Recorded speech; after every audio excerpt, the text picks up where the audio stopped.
welcome back to my channel. In today's vlog, we will be having an oral review. But of course, let me have my disclaimer first. All that you're going to hear and watch is for learning purposes only.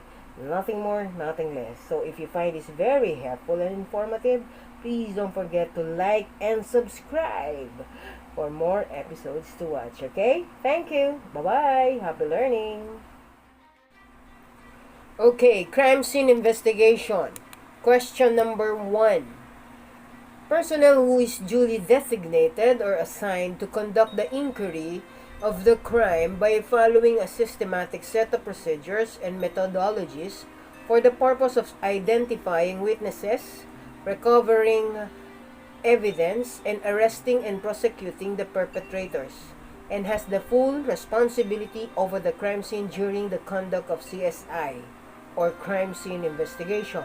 Letter A, first responder. Letter B, SOCO team leader. Letter C, force multiplier. Letter D, investigator on case. And letter E, none of the above. The answer is letter D, investigator on case. A place where most physical evidence associated with crime will be obtained. Letter A, crime scene. Letter B, staging area. Letter C, command post.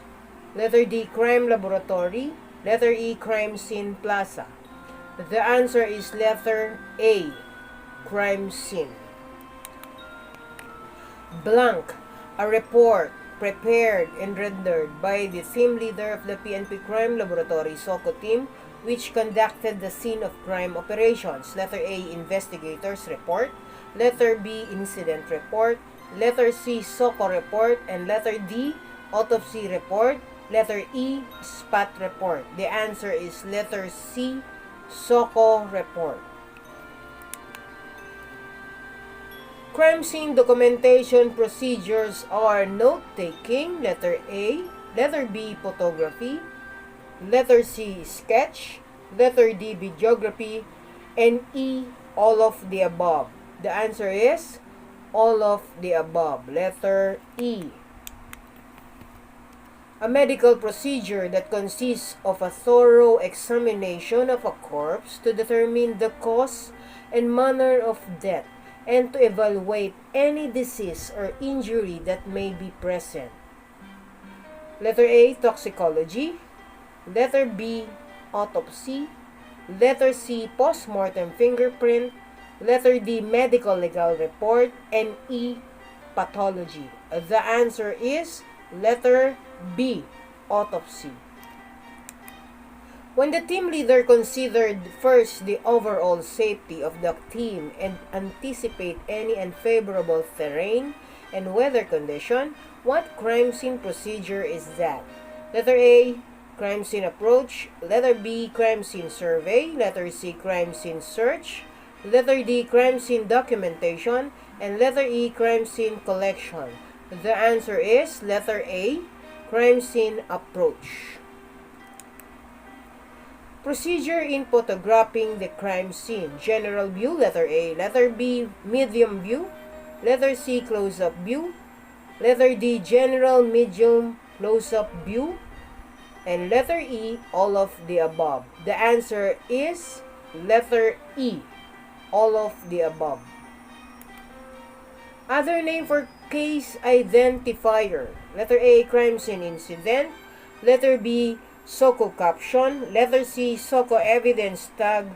Letter D, SOCO logbook. And E, none of the above.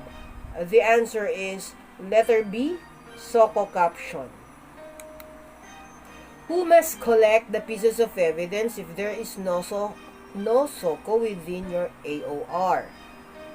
He must ensure the correct procedures in the collection of evidence and observe to ensure the admissibility of the evidence. Letter A, evidence collector. Letter B, evidence custodian. Letter C, investigator on case. Letter D, SOCO team. Letter E, first responder. The answer is letter C, investigator on case, who must collect the pieces of evidence if there is no SOCO within your AOR. And who will take the dying declaration of the severely injured person at the crime scene?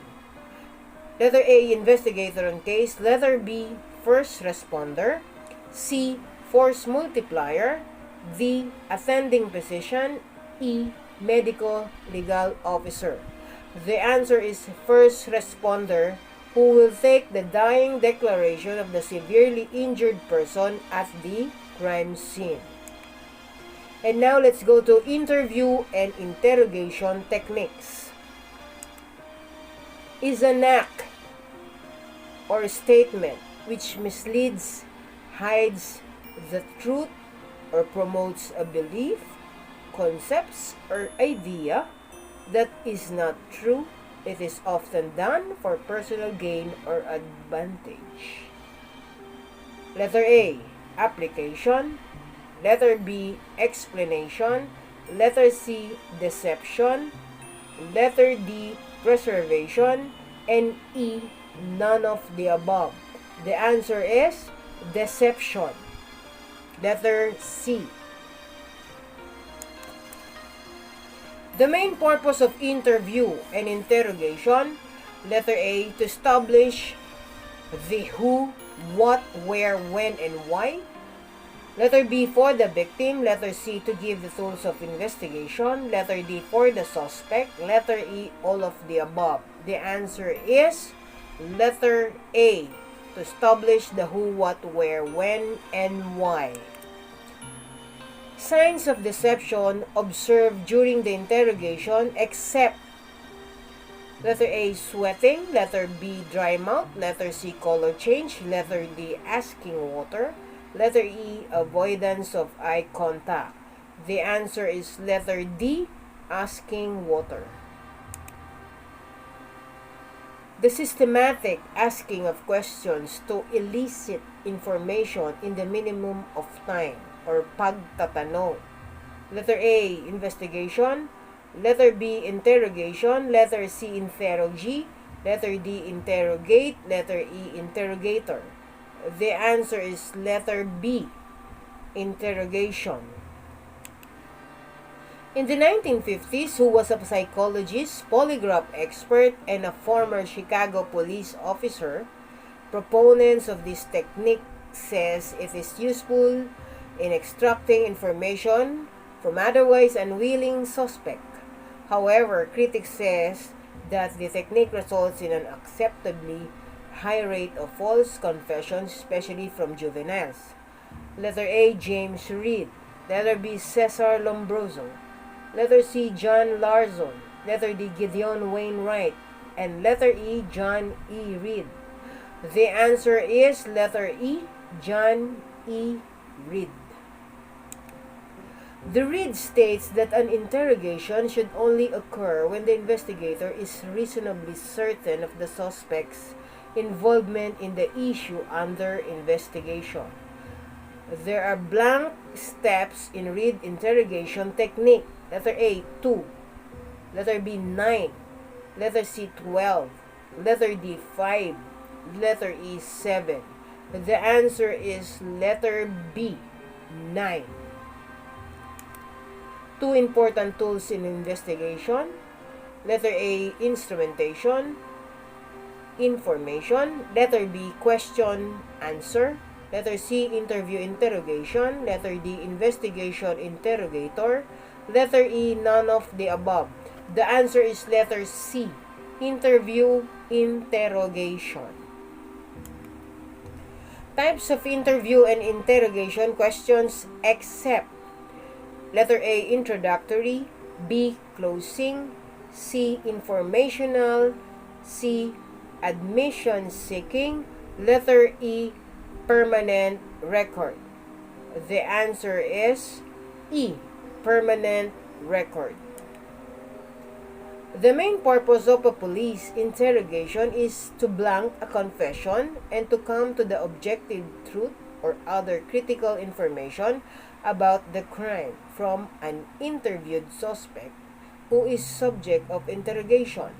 Letter A, sustain. Letter B, maintain. C, ascertain. D, obtain. And E, retain. The answer is D. Obtain. An interrogation is a question or blank questioning session. An interrogation can mean a single question or a series of questions. Police do the interrogations of suspect all the time. Letter A, direct. Letter B, question. Letter C, indirect. Letter D, eye contact. And letter E, intense. The answer is letter E, intense. An interrogation is a question or an intense questioning session. Okay? Good luck, everybody. Thank you for watching and listening. Please don't forget to like and subscribe. Comment down below for whatever you think you'd like to say and share with us or with me.